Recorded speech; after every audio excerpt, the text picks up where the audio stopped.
So it is my pleasure now to introduce to you our next speaker and invite Lisset Jacinto, one of our Belong Steering Group members, to come and share her personal story about how she came to settle, work and belong in Canada and in Waterloo Region. Lisset has been involved with the Immigration Partnership Belong Steering Group for the past year, and please join me in welcoming Lisset. Thanks. Thank you very much. Good afternoon, everybody. My name is Lisset Sanchez Rodriguez Jacinto. I'm a woman, I'm a mother, I'm a grandmother, yes, I am. I'm a sister, a daughter, and I am an immigrant. I was born in Cuba, and I moved to Canada 15 years ago. Being an immigrant for me at that time, I thought that was a limitation. I thought because I didn't know the language really well, I didn't know the Canadian norms, the culture, I didn't have any friend, no family, I will be set up to fail. Boy, I was ever wrong. Please allow me to tell you my story about how I became Canadian citizen. I arrived in Canada in 1999. I didn't have too many valuable possessions in my suitcase, except one, my bachelor degree in journalism. And I also have all my strength to start a new life in Canada as a new wife and a stepmother of 3 beautiful children and 1 granddaughter. I was a journalist in Cuba, and as a journalist, you master the speaking, the writing, and skills. But here in Canada, I felt that I was illiterate because I did not speak English really well. And that was what I felt that was my limitation. I didn't know where to go, who to see, and where to seek some help, until one day I got a phone call from a young lady asking if I was Lisset Jacinto. And I said, yes, I am. Actually, she was my friend that I met years ago in Cuba, who was as well a journalist and was here in Canada reporting the Pan American Games in Winnipeg in 1999. She became my mentor. She became my settlement worker. We went together to St. Louis adult schools, and I enrolled in ESL classes. When I arrived at St. Louis and I saw students from many countries around the world, I felt released. I was not the only one. We were too many to feel alone. And actually, I became familiar with the term visible minorities, which it didn't make sense to me because we were visible, but we were not a minority. We were too many. So after I took some courses at St. Louis, I obtained the secondary high school diploma at the young age of 29. With some confidence, I went to Kelly Service, one of the staffing agencies in our community. And they did some computer tests, and they just said, go home, and if we find a position that we feel is suitable for you, we will call you. Okay. Just as I was arriving home, the telephone rang, and this lady, she said, I found a position for you. My smile was this big. What I will be doing? Where? You're gonna be working in a call center for Royal Bank. What? My smile just vanished. Okay, I see you tomorrow. I knew nothing about banking. I barely knew how to use my credit card and my checking account. The only banking that I knew in Cuba was putting the money under the mattress. It is right. But I show up to the Student Loan Service Center in Guelph. When I arrived there, I saw around 25 operators working with 2 computer systems. The telephone were ringing all the time, no stopping. They have headsets, and all of them, they were like little bees working around, and I don't know how I held myself, and I did not leave the place. I was really scared. Sorry. So the manager of the program, the manager of the center, introduced me to my trainer, a mentor. Her name was Beth. Really lovely lady, and I was her second student. For 2 weeks, she would be training me everything related to student loans. At that time, Royal Bank was administering the student loans, the OSAP. And I didn't know what was the meaning of debt release, payment arrangement, interest release, loan forgiveness, nothing. But Beth was really patient. For 2 weeks, I was able to understand the meaning of all those terms. And the day came when I took my first phone call, and I did it.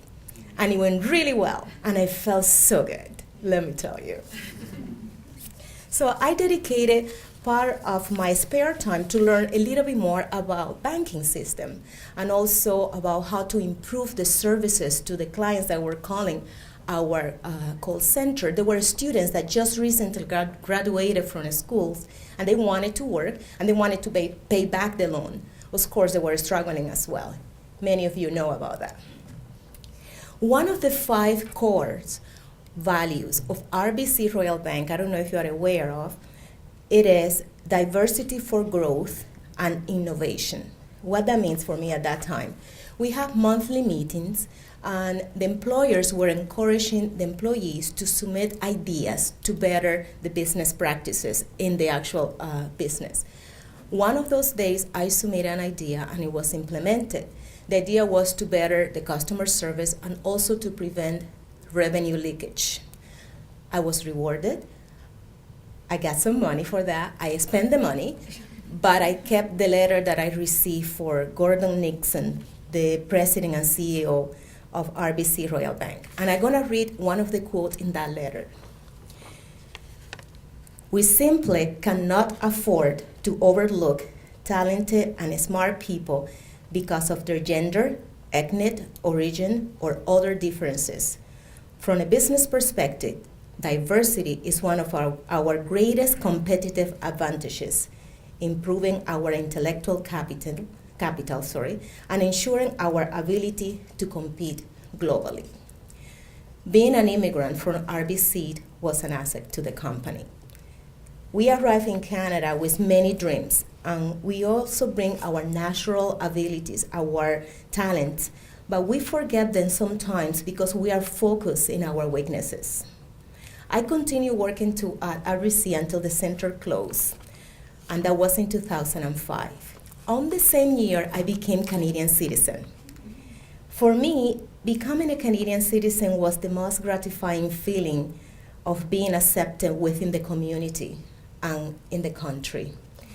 I recall that the judge was mentioning the rights of what we could do now that we were Canadian citizens. One was to vote, to also to nominate, to be involved in the elections, and also the possibility to apply for positions with the government.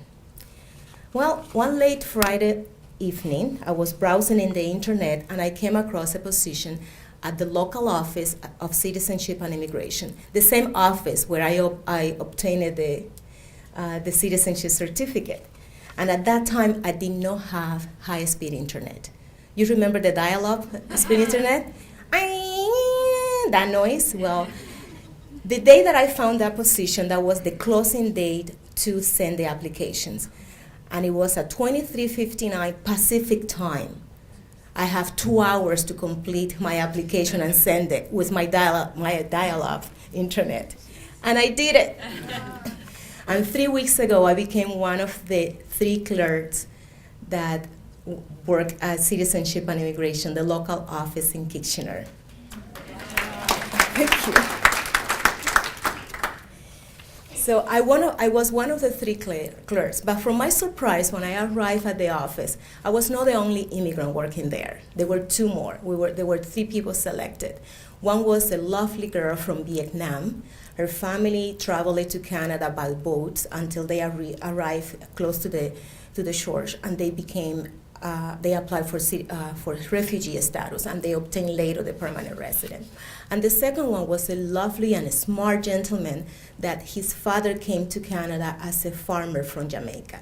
The 3 of us were in this new role together.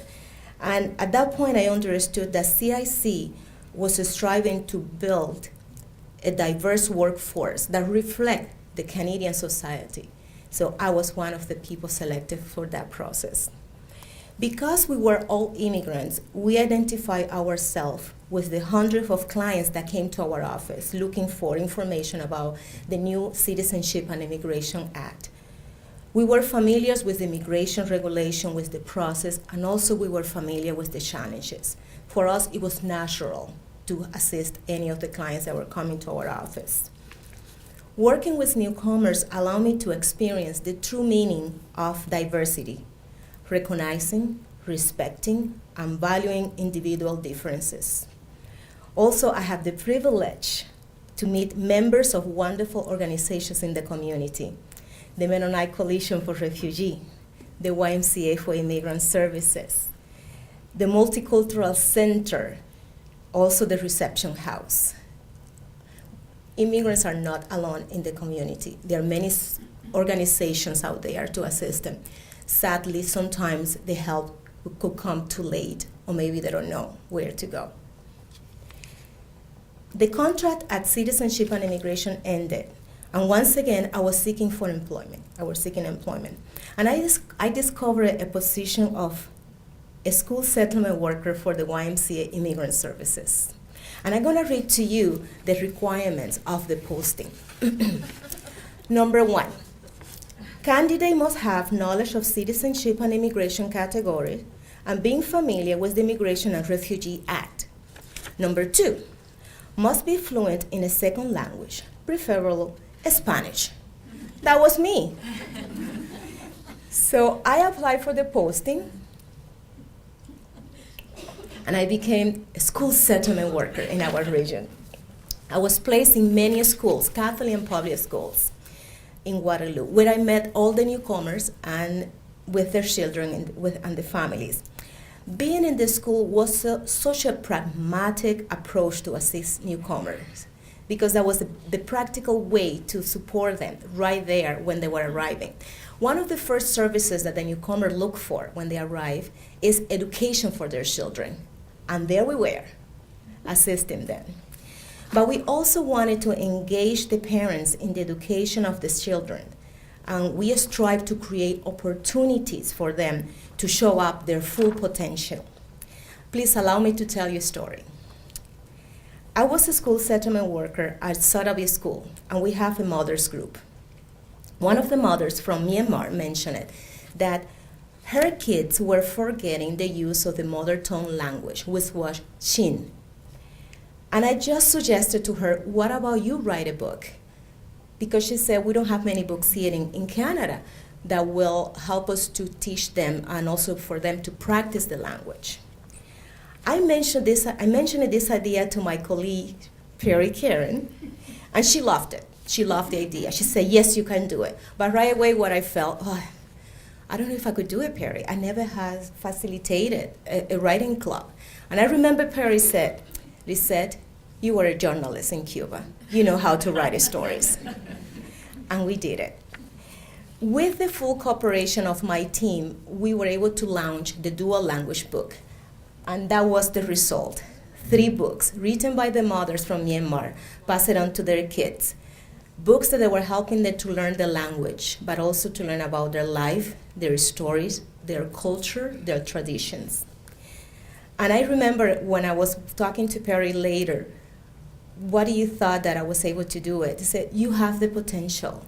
And one thing that I learned from my working years here in Canada is if your colleague, supervisor, mention the talents and the capacity that you have, trust them. They are not set you up to fail. And if you work in a team, something good will come up of that. For this group of mothers that they thought that was a limitation, it became their opportunity to shine and also the opportunity to be part of a community. That was quite powerful. And they donated the books to the Kitchener Library, and the students in Sotheby are now able to use this book to practice their language. In 2002, I joined the International Education Services Office at Waterloo Catholic District School Board. The board has the mission of developing global competencies in the 21st century students. Together, we are working to create a more multicultural and global curriculum. We want our students to become informed, engaged, and active global citizens. Citizens who learn about themselves by learning about the world. I'm excited that I can contribute to this vision because I have experienced something similar during my 15 years of life in Canada. Being an immigrant have helped me to rediscover myself and tap into a strength that I thought I never had. But this strength that I have found have helped me to become an active citizen in the new community. It may take me longer to express my ideas with my identifiable Spanish accent, but I have something to say. I'm not voiceless. That is my strength. Thank you very much.